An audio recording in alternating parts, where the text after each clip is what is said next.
Hello and welcome to my manga reading log for the month of August. In August, I managed to read 25 volumes in total, and I read a lot of Steamship. So it was kind of a smutgust.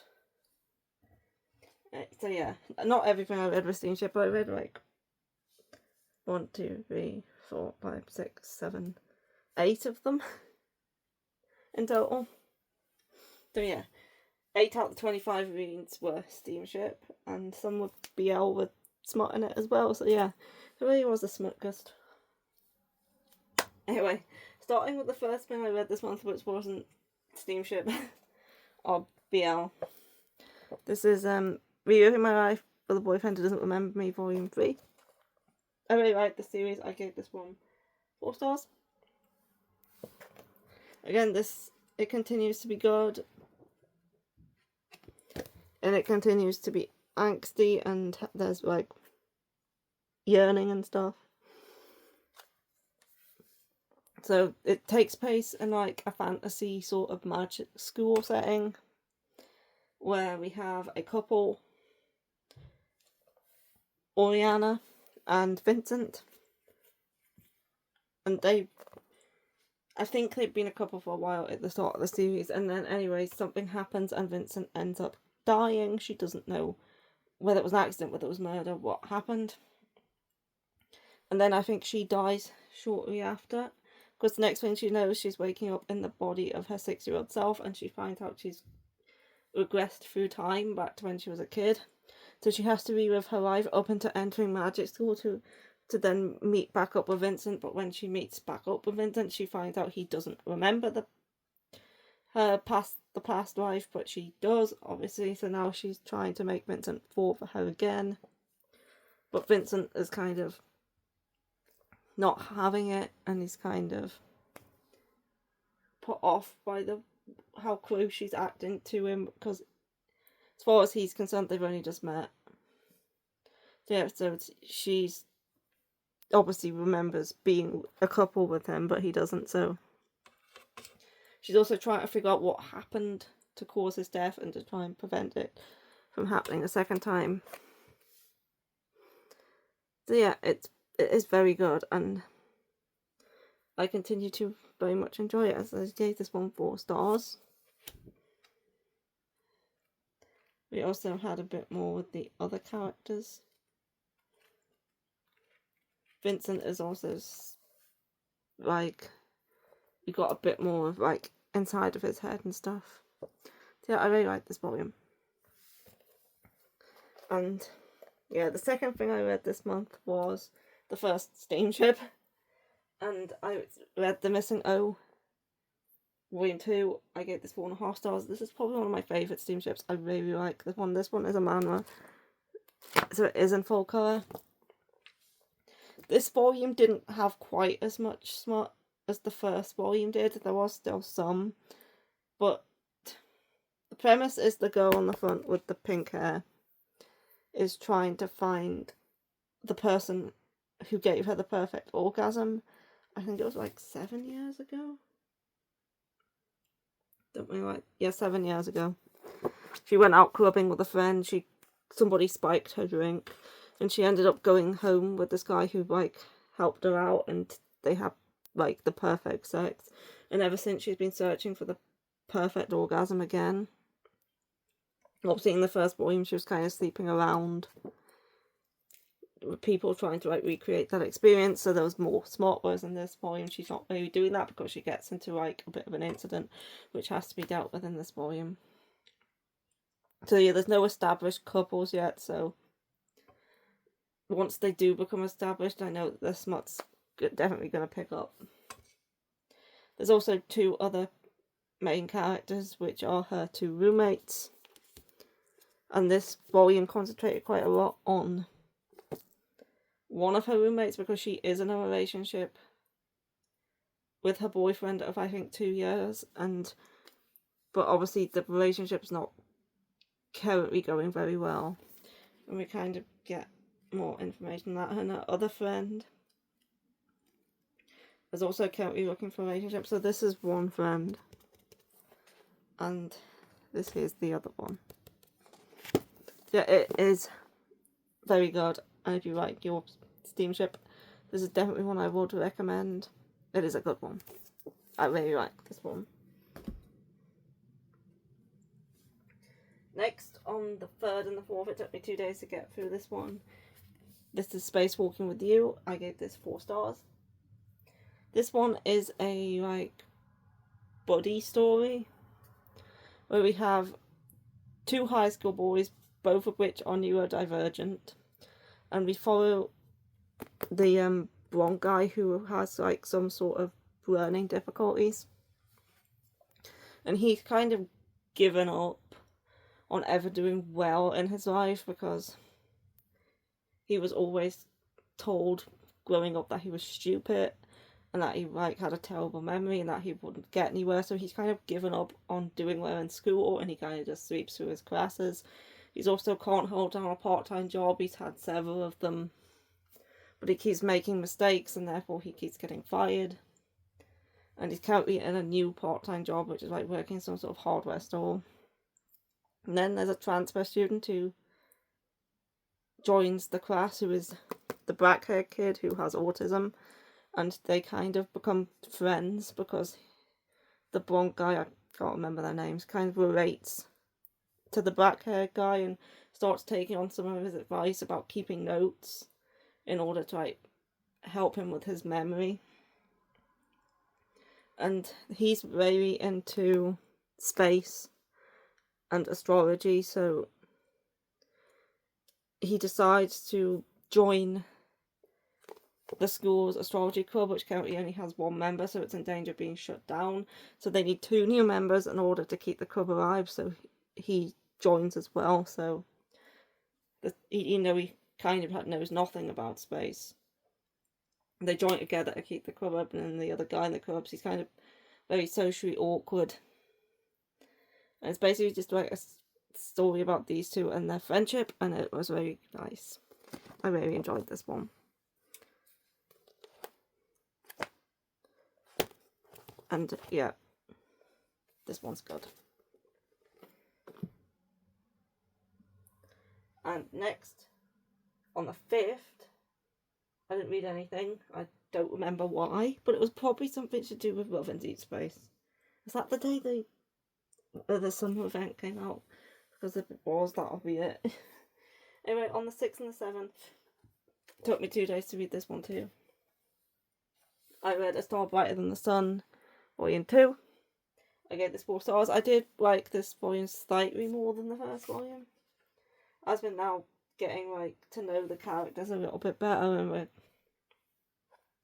obviously in the first volume it's just, like, introduced to them, and now we're kind of getting to know them a bit more. So yeah, I did enjoy this one a bit more than the first one. Not that I didn't enjoy the first one, because I did give the first one 4 stars as well. It's just I'm liking it a bit more as of the second volume. This is a childhood friend's romance, but written by the author of High School Debut, about a girl who was very tall when she was little and a guy she befriended who was very short, and they were childhood friends, and, like, she was always helping him out. But they kind of drifted apart a little bit in middle school, and now they're in high school, and he's very tall. She's still very tall as well, but he's like shot up and he's taller than her now. And they're kind of reconnecting now that they're in high school, and she's had a crush on him since they were kids. But obviously he's not aware of that, and she doesn't think she can tell him because he's so popular now and he has other girls after him.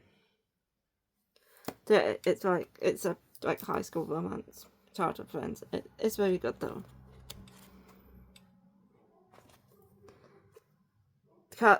Kazune Kawahara tends to write good stories. I do tend to like her stuff. I did also enjoy High School Debut. But yeah, if you like childhood friends stories, then definitely check this one out. It is a good one. What went on in the second volume? I think it was the sports festival. Yeah, it was the sports festival. The majority of this volume covered the sports festival, and I think, was there a camping trip as well, or was that the first volume? No, I think this one was maybe just the sports festival. Yeah, it was good. Next, on the 8th, I read Sweet Room Escape Volume 1. This is a BL. I think it's only 2 volumes in total. I gave this one 3 stars. This is about a guy. He's like in the closet when it comes to being in Japan and in his company, but when he goes abroad, he has like a different like person in every country he goes to, because he travels a lot for work to different countries, because he works for kind of like, I think it's some sort of merchandising company where they'll have like branches all over the world. So he's always traveling for work, and in all the cities that he goes to, he has meetups with guys that he sleeps with in all of the cities. So when he goes abroad, he's like openly gay. He's having it off with loads of different guys. But when he's in, I don't know what, France? He's in France and he meets this guy on the plane who I think is just his type. And then they happen to re-meet up in a cafe, and he decides to make him like his contact in France, which he can go to for sex, but then he becomes like enamored with him, and he doesn't want to like just be like a hookup. He wants to like keep meeting up with him. Hello, Rowan. So he kind of starts following him around a bit and tries to get all his other hookups that he has to like move on. And he keeps like trying to get him to be his boyfriend, but he doesn't really want to give up his like free lifestyle of just going around to different countries having sex with different people, so he's unsure. And yeah, it was alright. There was definitely some sex scenes in this one. The blackhead guy could be a bit like possessive at times. He also seems to be some sort of business, like high society guy, because he has like bodyguards. So yeah, I will read the second one because it is only 2 volumes, so I do want to like see how the story ends. But yeah, it was decent. Gave it 3 stars. The artwork was nice.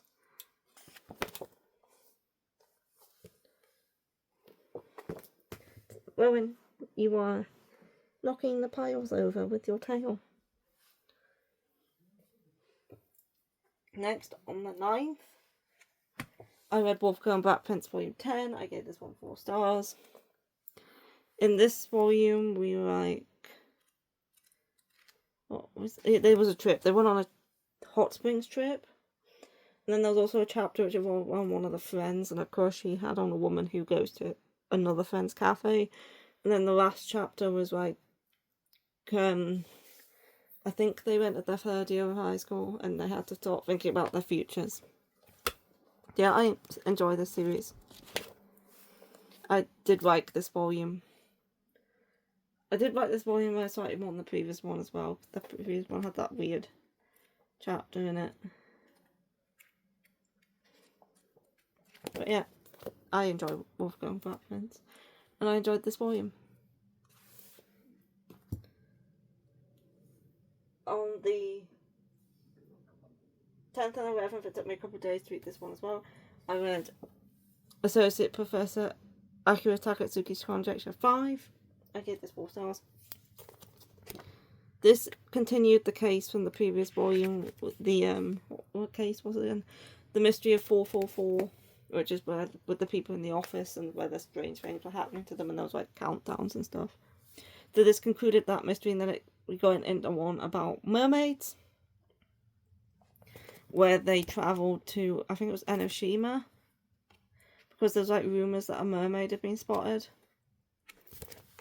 And they wanted to like check that out to see if it was like real or not, which is kind of what they do.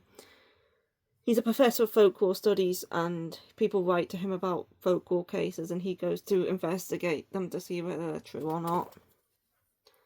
Most of the time they're not, they're just like made up, or something else is going on. But the guy with black hair, he can hear eyes, and he's one of his students at university. And he's like helps him out because he can hear eyes. He can like help him discover the truth and stuff. And then the third story was called The Night of 100 Horrors, which is like 100. Yeah, which is where they was it? No, it wasn't 100 people. A bunch of people got together in a room to tell 100 ghost stories, and when the final story is told, something like supernatural is supposed to happen. That story is still. That story will continue into the next volume. I really liked that one. That one was interesting. The mermaid one was quite interesting as well. And obviously I enjoyed seeing the conclusion to the 4441. Most of the cases in this are quite interesting. It's a good mystery series with like the supernatural twist. And obviously the last volume is the final volume of the manga, which is volume 6, which I think covers up to volume 2 or possibly 3 of the light novel, but the light novel's still ongoing, and I think there's 7 or 8 of them out currently. At least in Japan anyway. So this obviously isn't going to finish the story. I know with the final volume, the case after the after the 100 Ghost Stories case wraps up, the final case of the manga is going to be investigating what happened to him when he was a kid. But I don't know if we're going to get any answers about what happened to Professor Akira Takatsuki, because he had an experience as a kid too. So I might have to invest in the light novel once I read volume 6, because it's obviously not going to adapt the whole thing, which is a shame because this series is very good.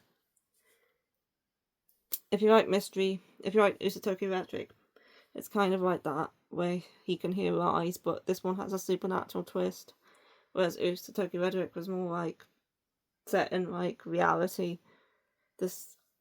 Most of the cases in this one do turn out to be like that too, but obviously you know there is supernatural phenomenon in the series, because right from the beginning you learn about him going to the Festival of the Dead and getting the ability to hear eyes.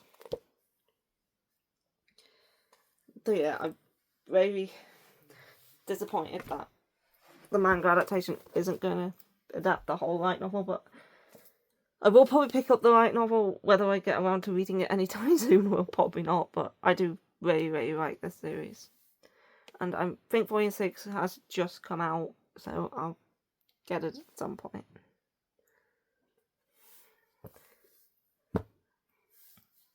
But yeah, it's a good mystery series. Okay, next up we have a whole bunch of steamship titles, and I just read steamship after steamship after steamship after steamship. Apart from on the 12th, I read nothing. Starting on the 13th, I read Shindokun's Tight Squeeze, Helpless Against His Alluring Touch. I gave this one 5 stars, because the smut in this one was good, and the story was pretty cute. So, I think this one's only 2 volumes in total, which is a bit of a shame, but obviously with a series like this, it's not going to be able to go on too long, because it really is just smart. But this one follows an office worker, and she's been working in the office for I think a couple of years, and then this guy comes along and joins as her junior, and she's put on the task of training him in the office. But he's already brilliant at his job, he already basically knows everything, and she really doesn't have to do anything, which is like, it makes her feel inadequate that the person she's meant to be training doesn't need her help and is more so ends up helping her. And she doesn't really like his attitude either. But then they go out to like a work party, and they both end up getting drunk, and they go home together, and they do it, and then they kind of start a relationship. And yep, I did like them as a couple, and obviously the smut in this one was completely uncensored. You saw absolutely everything. It was also very atomically correct as well. They even showed the butthole, which was definitely interesting to see. But yeah, another thing I liked about this one is that she had pubic hair. This is the first time in a manga I've seen a woman drawn with pubic hair.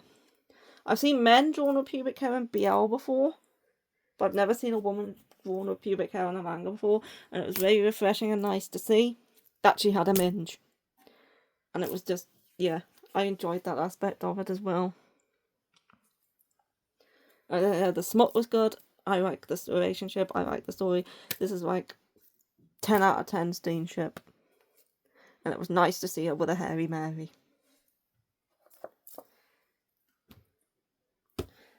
This one I read next. I also really enjoyed as well. And on the 14th, I read Adored Binary Officer. Could This Be Love? I gave this one 4 stars.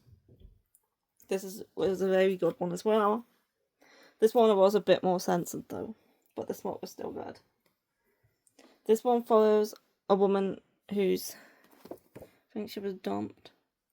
Yeah, she just lost her job, and her boyfriend broke up with her because she lost her job. Her boyfriend's an asshole. He's comes in it. He's in it throughout this first volume. And she's like moping by the beach where she runs into her childhood friend who's now an officer. I think he's in the Navy. Or some sort of god or something. And obviously they're childhood friends, and he's like, well, your life's going a bit to shit at the minute, so why don't you marry me? And she's like, well, I suppose.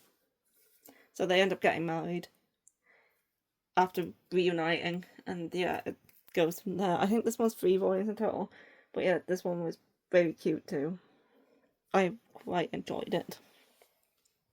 I would say my favourite steamship of the month was Shindokan. Then I would say The Missing O. Then I'd say this is my 3rd favourite I read in the month. But yeah, the relationship in this one was very cute too. I like these two. It's the boyfriend who keeps popping up every now and again, or her ex-boyfriend is an arsehole. But yeah, it was a good one as well. Then on the 15th, I read You Will Become My Wife, which I gave 3 stars. Every person I heard talking about this and who had read this absolutely hated it. So I was expecting this to be absolutely awful. But then I read it and I thought, it's fine. It's not like amazing or anything. It's not as good as the last 3 that I read, but it was fine. It wasn't terrible. It was just fine. Which I gave it 3 stars. So this one follows, she's an heiress to some sort of hotel company. And she's at a party, and she sees this guy who is the secretary of another hotel company. Or is it the same hotel company? He's the secretary of the president of either the hotel company. I think it's the same hotel company she's the like heiress to. But yeah, she sees him at the party and she instantly falls for him, and she asks him to date her, and he kind of a bit reluctant, but he agrees. And they start dating, and then they've recently gotten engaged, but he seems to constantly be putting off marrying her. And she's wondering why.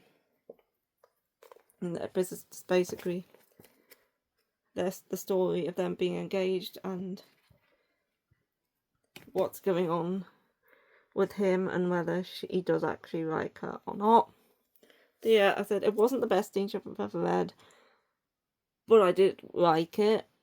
I liked it enough to give it 3 stars, and I didn't think it was terrible. I thought he was going to be, like, based on what people have been saying, incredibly toxic. And yes, he is a bit of a jerk. But compared to some male reads that I've read or watched in some like manga and anime, he's not that bad. He's quite tame compared to other characters that I've known of in romance. So yeah, I was expecting him to be like completely irredeemable, but it wasn't that bad. So yeah, I thought it was fine. Apparently this is actually a spin-off manga to another manga that was called Tonight You Will Become Mine, which is about the president that he is the secretary of and the woman he marries. So if they ever release that one, I should definitely check it out, because I enjoyed this one enough that I would read that one. So I wonder why they did license this one first when it's a spin-off of another one, but yeah. I thought it was fine.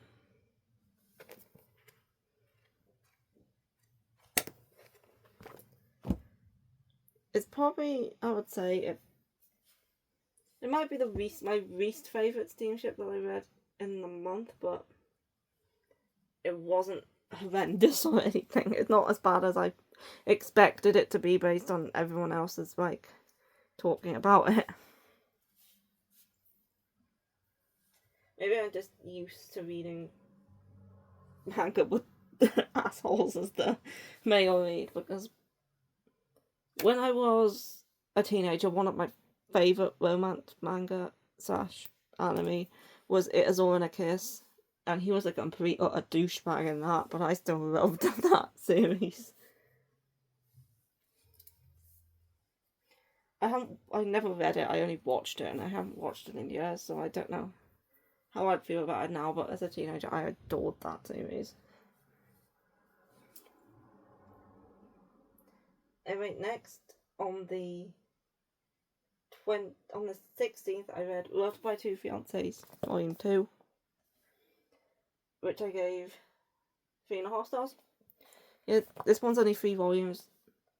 It's about a girl who's engaged to this guy who has dissociative identity disorder.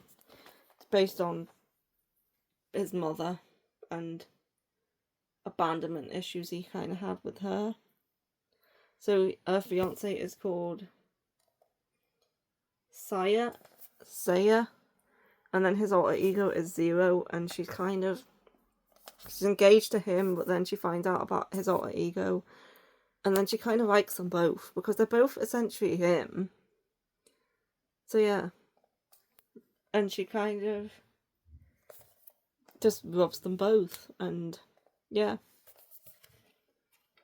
This volume was interesting. She was like spending time with each of them and shagging each of them, which is, I don't think it would count as cheating because it is the same body she's having sex with. He just has like a different personality, but it's still basically him. So yeah, there's one more volume, and I'm interested to see how it goes by the end of this volume. Ended in a way where, like, well, I'll just have to read the third one. And then I read more steamship. On the 17th, I read both 5 and 6 of I Can't Refuse S. I gave these 3.5 stars. This completes the series. It's only 6 volumes. This one is about a girl whose father gets the family in debt. So in order to pay off the debt, she starts training to become the mistress of this, like, rich guy. And the butler starts training her in how to be a good mistress by obviously training her in sexual acts. And in the process, she falls for him. And yeah, this concludes the series. It's more smut. Yeah, and the guy in this one is also kind of a jerk. But it was enjoyable. It was definitely a quick read. There wasn't much substance to it. It was like very cheesy, very trashy. But yeah, I liked it. I'll give the entire series overall probably like a 7 out of 10. It was very trashy, very cheesy, but it's enjoyable. Sometimes you just want that trashy smut that doesn't have much substance, but you can just read and enjoy.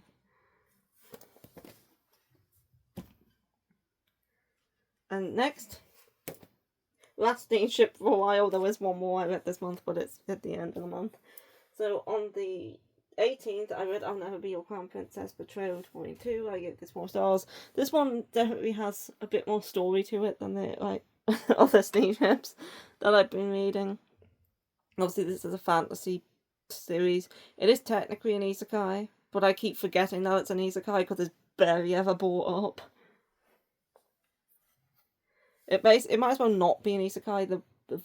How little it's ever mentioned that she is technically from another world. So yeah, Betrothed is the sequel to the first series, and it continues where it left off. And yeah, I do like that we're kind of getting a bit more conflict in this one. I don't usually like isekai villainess-y Regency setting sort of things, but I tend to be more okay with it if it's steamship. Maybe the smut just makes up for it, I don't know. But I do actually really like this one, despite it being in a setting I don't like. And being in a genre I don't tend to like either, but yeah, I do enjoy this one. I do also like the other character, this guy. The bodyguard person. I have to be careful what pages I open when it comes to steamships, but yeah. I do like Lydia and Freed as well, and looking forward to seeing how things go now that this prince, is he a prince? The prince of this other nation's been introduced, and he seems to be alright, but so we'll see where things go from there. I like that one. Next, I read another. Well, this one wasn't very smart. There was a sex scene in it, but it was only in the extra chapter at the end. The main series, there was nothing, so I wouldn't maybe class it as being smart. And that is The Metalhead Next Door. This is a BL, it's a one-shot. I read this on the 19th, and I gave it 4 stars. And I said the main story didn't have anything explicit in it, but there was a short side story at the end, which was it wasn't very long. Let me try and find it. There. It was only this long, which had a sex scene in it. But yeah, this was a very cute one. I really liked this one. We have a guy who's broke, and I think he works as he's in college, I think, and he's studying to be a nursery school teacher, I think. And he works part-time at a kindergarten or something like that. And he's can't get into his house. I can't remember why he couldn't get into his house. But he was lying out on the cold ground outside his house, and his next door neighbour took him in and helped him, and his next door neighbour's really into metal. He's hence the title. And he's very shy, he's bad at speaking to people, and the two of them kind of grow closer over the course of a year, and he is openly gay. This guy doesn't know he is, but he is with his friends and family and such. And he starts to develop feelings for him, but he doesn't know whether he would reciprocate or not, because obviously he doesn't know his sexuality, so he kind of decides maybe he should back off and stop spending as much time with him. But yeah, this was a really cute one, and I really liked the relationship. I thought it was adorable. Definitely recommend this if you want a good BL one-shot. Next, on the 20th, I read Volume 2 of Stomp Kick Love. I gave this 4 stars. I like this one.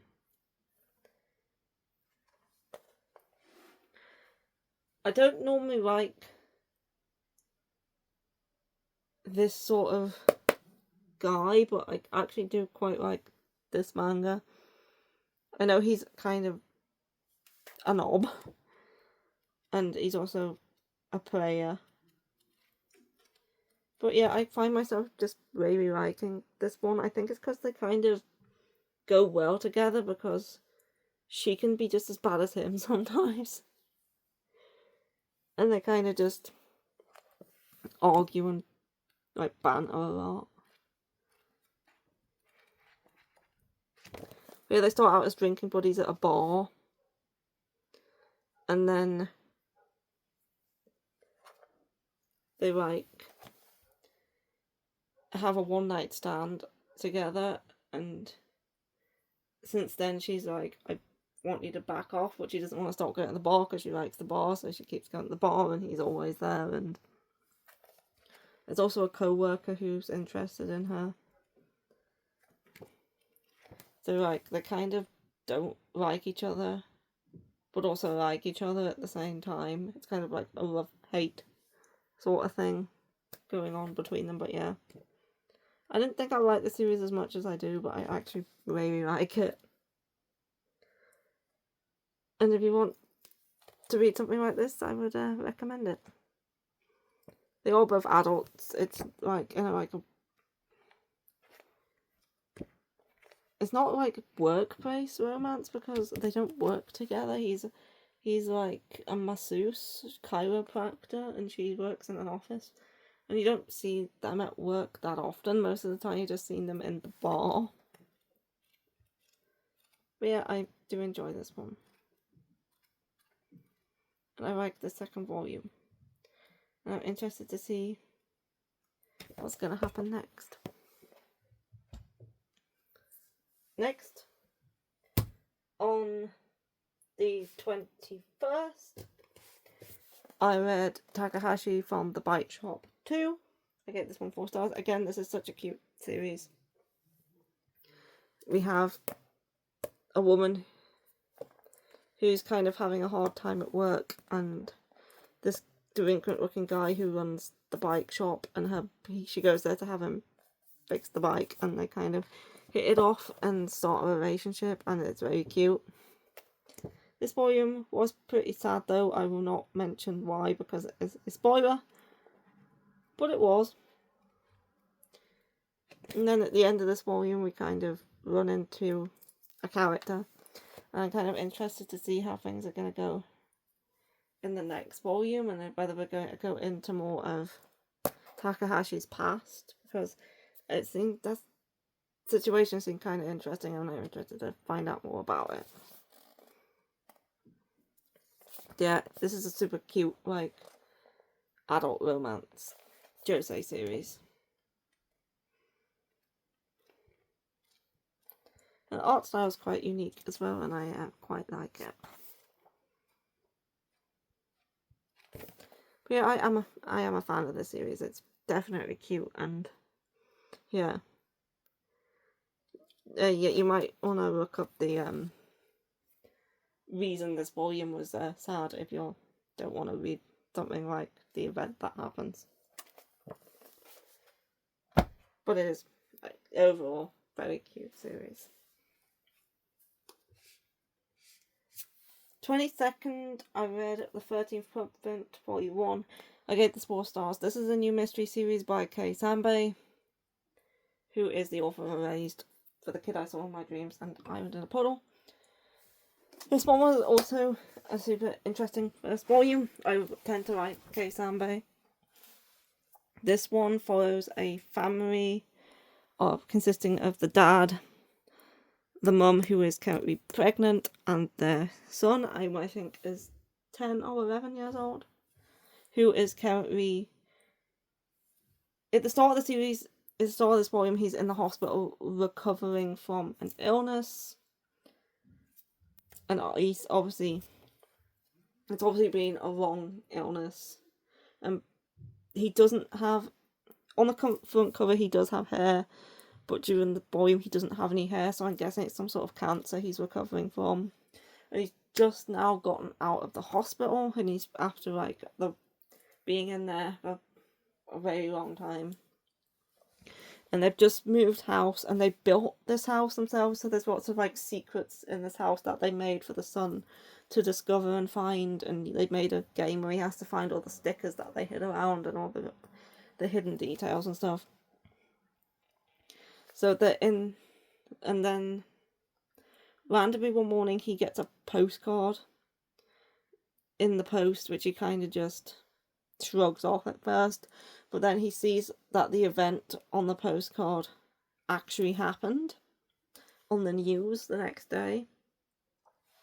And after that, he starts receiving more and more postcards with events on that are going to happen, that and kind of begging him to like stop this from happening. Like, this will be like a small spoiler, but the second postcard he gets says there's a little boy going to drive his toy car into the river.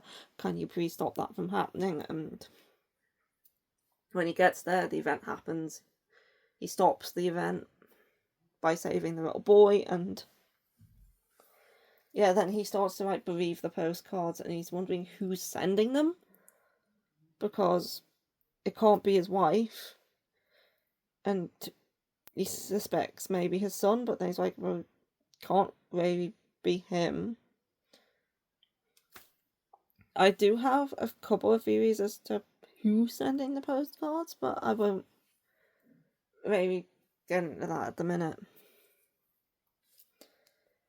Was the writing on the postcards are very like childish writing.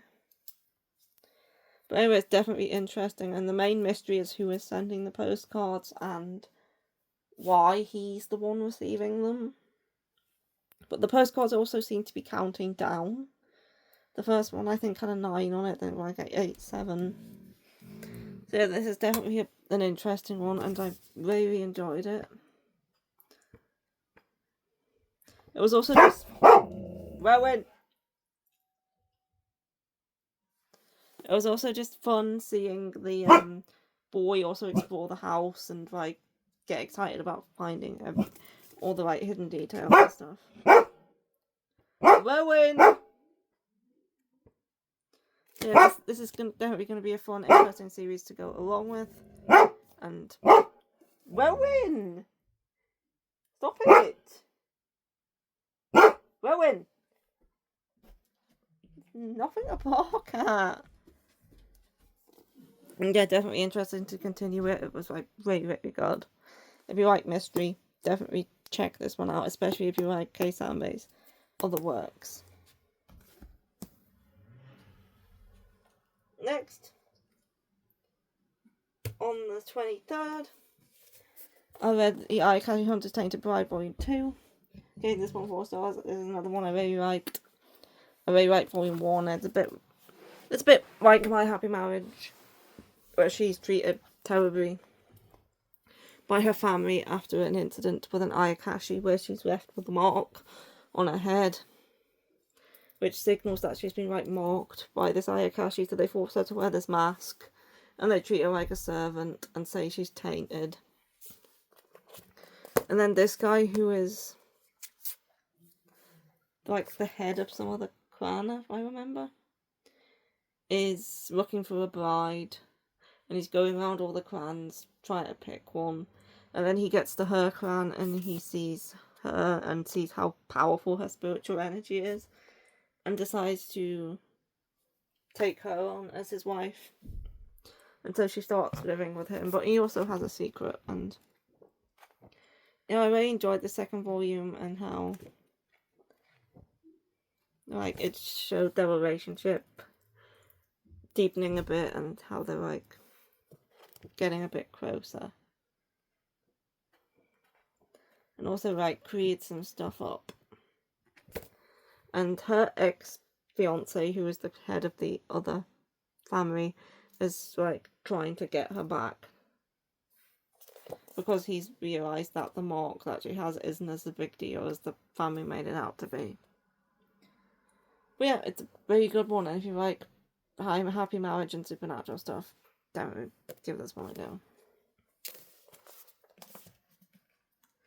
Next, I read another very good one on the 24th, and that is Raw, A Star in the Abyss Volume 1. I gave this 4.5 stars.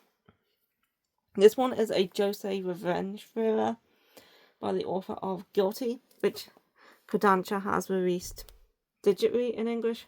which I've not read, but I did really like the sound of that one. But apparently it has a TV drama as well, which I didn't know about. But this one is about, we start out with the main character where she is a young girl in 2010. I don't know how old she was exactly. I think she was about 6, 7. So no, she's 6, because the main story takes place in no, is she 5? I think. Yeah, I think the main story takes place in 2021, meaning she's 16. So so I think she's like 5.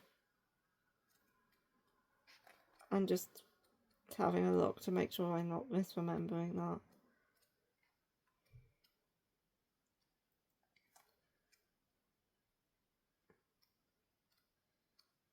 Where is it? For the majority of this volume, she is a child. But yeah, once we get to like chapter 4 is when she's... It's year 2021, so she's 5. For the first 3 chapters. You're following her as a 5-year-old. And she's living on this island with her parents and her best friend, who's a little boy who lives not far away from her, and his mum.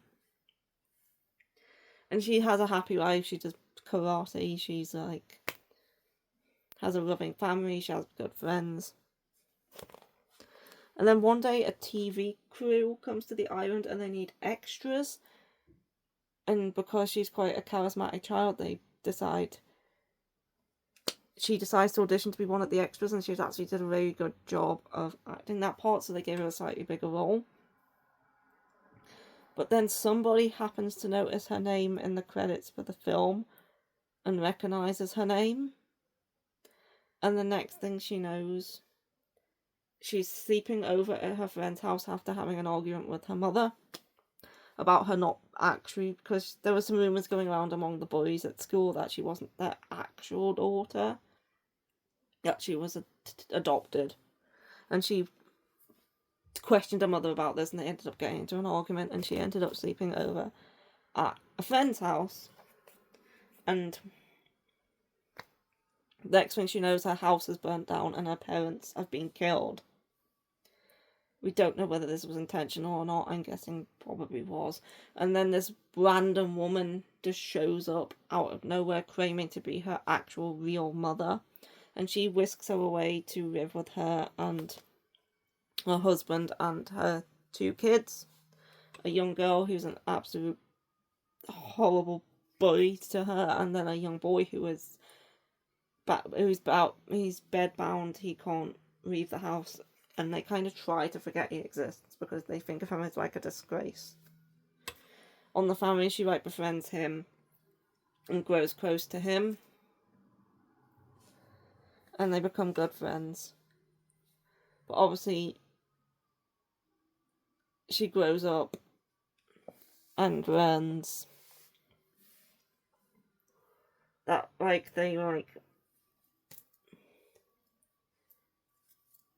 she grows up and learns some things, and that's where the revenge for part comes in. I won't say any more because I'll be getting into spoilers, because she does not grow up into like chapter 4. The first 3 chapters are showing her as a kid living in this house with these people who she hates, who treat her, where the little girl treats her horribly, the mother treats her horribly, the father pretends she doesn't exist. And we do know that the father was involved with some things that you learn in this volume, which I won't mention because they'll get into spoilers, and I'm sort of questioning whether is this her actual family or not. But I'm guessing those questions will be answered in later volumes. But yeah, I'm looking forward to seeing her get revenge on these people, because that's what the series is going to be about. Yeah, looking forward to volume 2.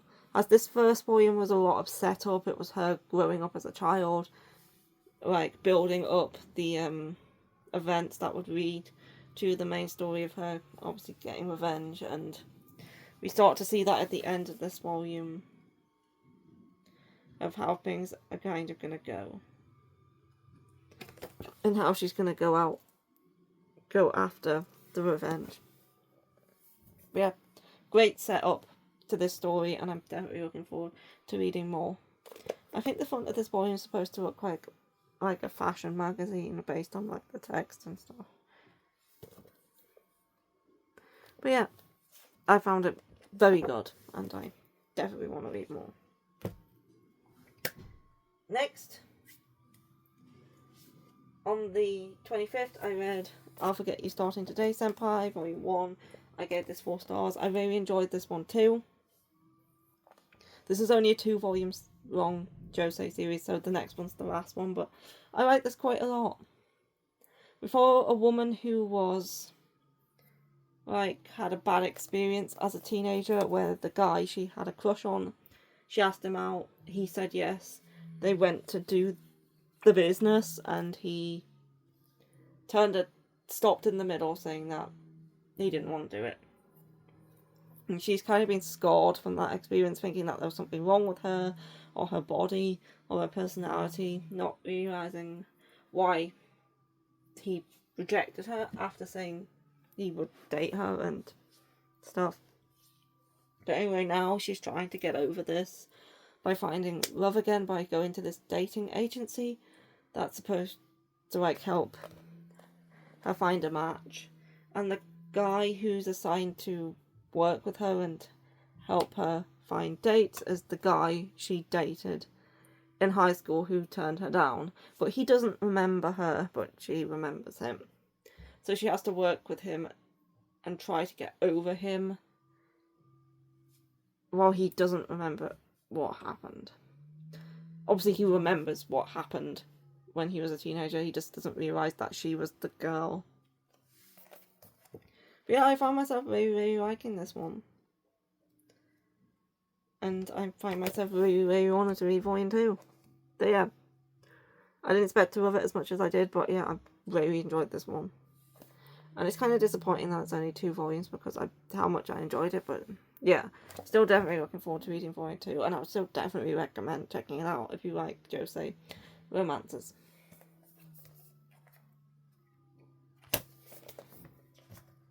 Just a few more to go now, and 3 of them will be out.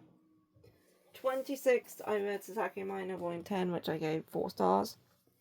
This is obviously continuing on with Sasaki Minor. It's a BL high school romance between a Fudanchi and a popular guy in class who happens to notice that he likes BL, and he starts reading BL with him, and they kind of bond over BL, but he doesn't want to admit that he likes another guy because even though he's into BL, but he doesn't actually want to admit that he himself likes another guy, like in the BL that he reads.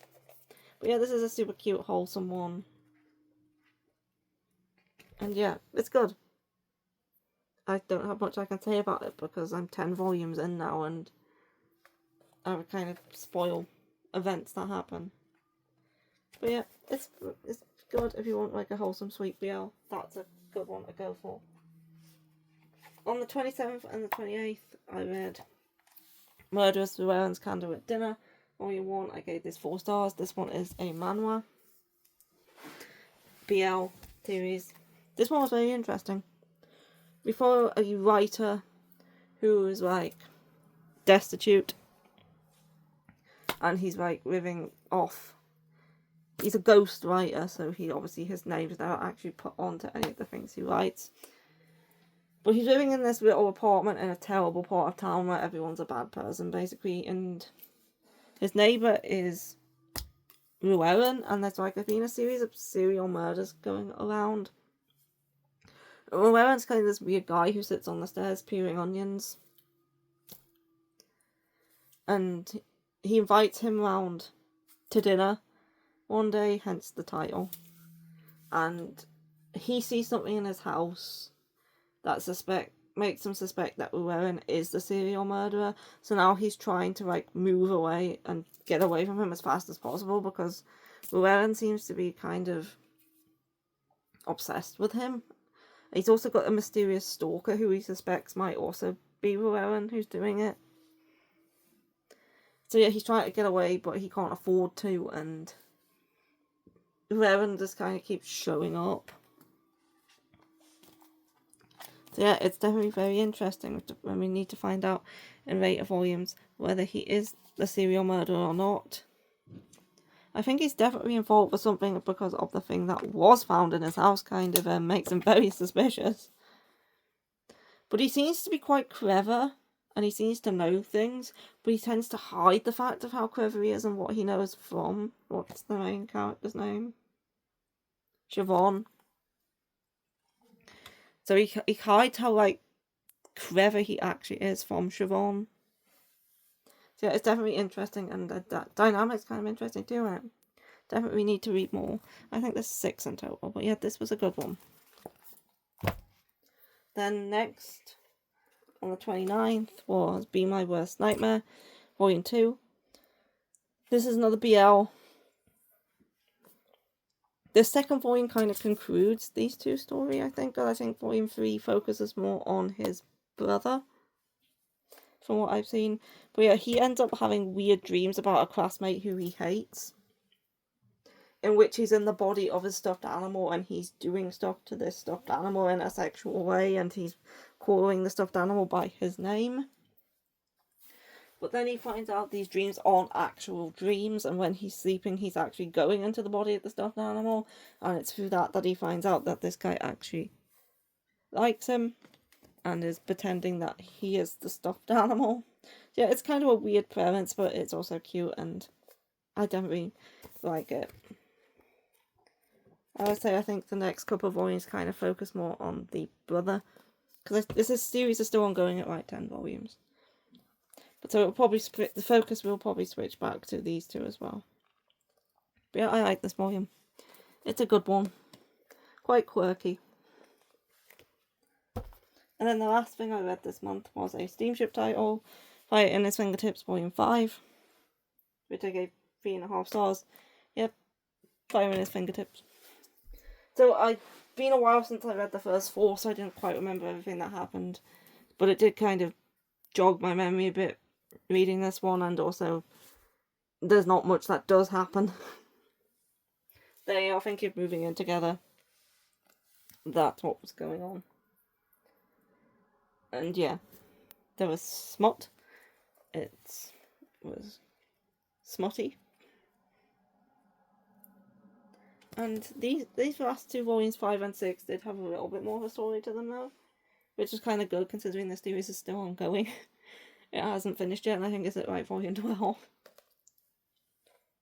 I know 7 and 8 are out. I just haven't picked them up yet.